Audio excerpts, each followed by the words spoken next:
Hi, my name is Mark Asmus, and I am with Plumbline Solutions.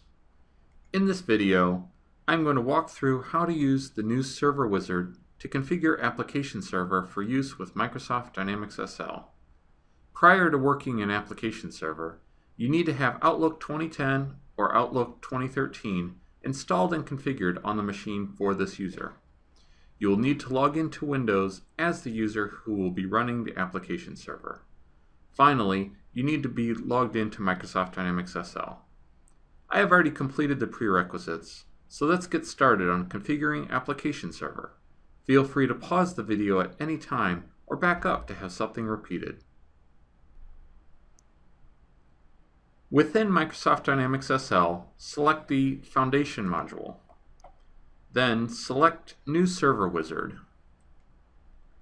This will bring up step 1 of the Application Server Administration Wizard. Click Next.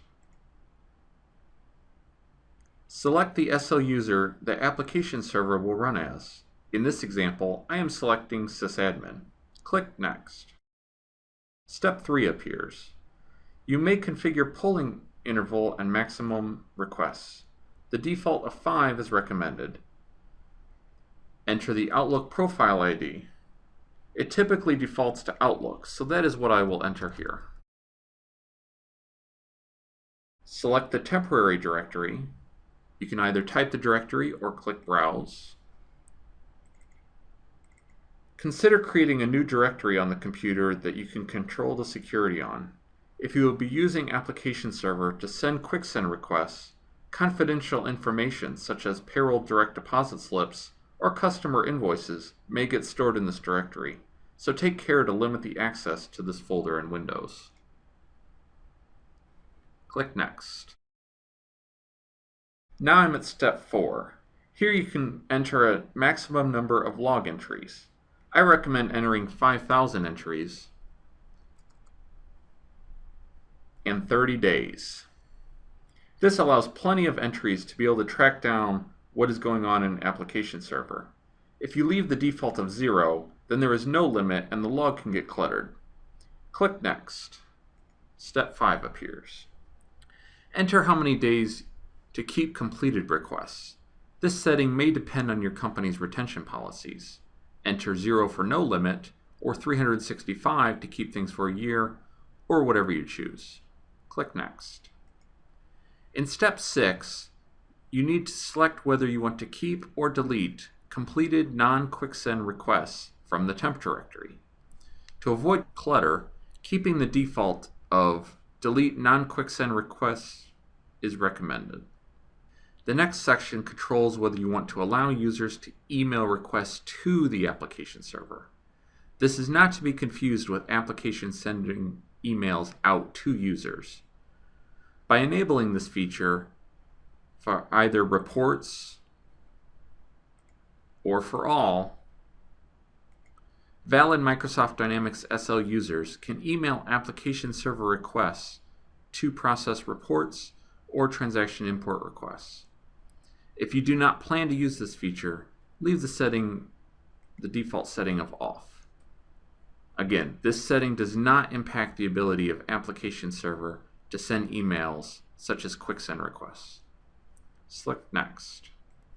Step 7 allows you to specify whether Application Server should automatically resubmit incomplete requests or leave them in the queue flagged as incomplete. Automatically resubmitting requests is the default and recommended option. Unless you are running into a lot of issues with incomplete requests that you want to troubleshoot, it is recommended to leave this set to automatic.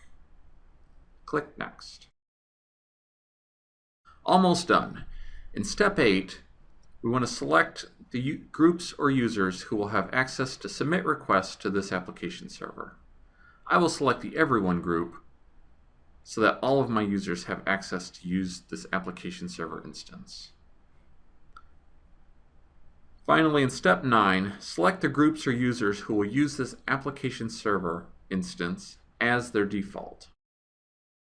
If you are configuring an environment where you will have multiple Application Server instances, this step allows you to specify specific groups to use specific application servers for load balancing or security reasons.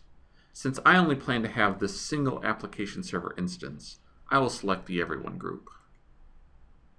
Click Next.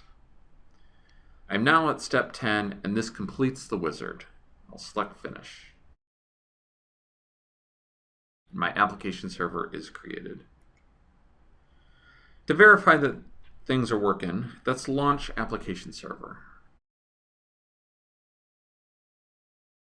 The Outlook add-in will install automatically the first time application server is launched. Once application server is launched, presented with some informational messages, the message "Fax services not available" is expected, as I do not have fax server configured on this machine. More information on application server's ability to send faxes can be found in a separate video. Next, I see a warning that email requests are disabled. This is expected since I selected to disable inbound email requests to application server. Again, this does not impact application server's ability to send outgoing emails. Application server is now configured and ready for use. I hope you are now able to incorporate the use of application server into your daily routine. Thank you.